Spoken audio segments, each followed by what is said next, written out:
చంద్రబాబు మరో రూథర్ఫోర్డ్ అన్నారు వైసీపీ నేత భూమన కరుణాకర్ రెడ్డి. తుని ఘటనలో తనకు నోటీసులు ఇవ్వటం బాబు దాష్టీకానికి పరాకాష్ట అని విమర్శించారు. రేపు మరోసారి భూమనను విచారణకు హాజరు కావాలన్నారు సిఐడి అధికారులు.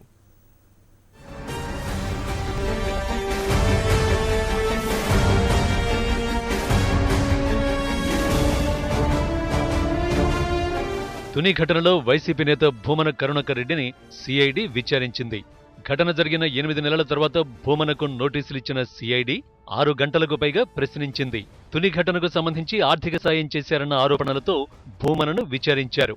అట్లానే మీకు ఊరిని ఎందుకు కూర్చోబెడతారండి? వాళ్ళు ఏదైనా ఆరోపణ చేయాలండి. మేము ఇక్కడ బయట చెప్తామండి. ఎంక్వైరీలో పార్ట్ అండి, అది ఇన్వెస్టిగేషన్లో పార్ట్.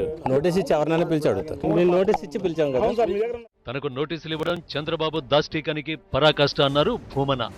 సీఎం బాబు కాపులను అణగుదొక్కేందుకు చూస్తున్నారని విమర్శించారు. ఆ లిస్టులోనూ లేదు, ఏ లిస్టులోనూ లేదు, చంద్రబాబు లిస్టులో ఉన్నది. రిజర్వేషన్లపై ఎన్నికల సమయంలో కాపులకిచ్చిన హామీని చంద్రబాబు ఖూనీ చేశారన్నారు భూమన. చంద్రబాబు కాపుల మధ్య ఉన్నది పాము కప్ప సంబంధమని, అవసరం తీరగానే మింగేయటం బాబుకు అలవాటని చెప్పారు. ఇప్పటి వరకు ముద్రగడ్డ పోరాటానికి మద్దతునిచ్చామని, ఇక ముందు కూడా ఇస్తామని ఆయన స్పష్టం చేశారు. చంద్రబాబు మరో రూథర్ఫోర్డ్ అని తీవ్ర వ్యాఖ్యలు చేశారు. వ్యవస్థ మీద తనకు చాలా నమ్మకం ఉందన్నారు. ఏ ఉద్యమాన్ని ఉక్కుపాదంతో అణచలేరని చెప్పారు.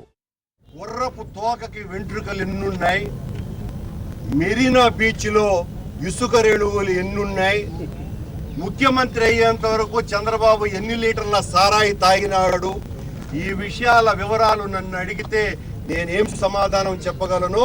తుని సంఘటనలో మీకున్న సంబంధం ఏంటి అంటే అంతే చెప్పగలను.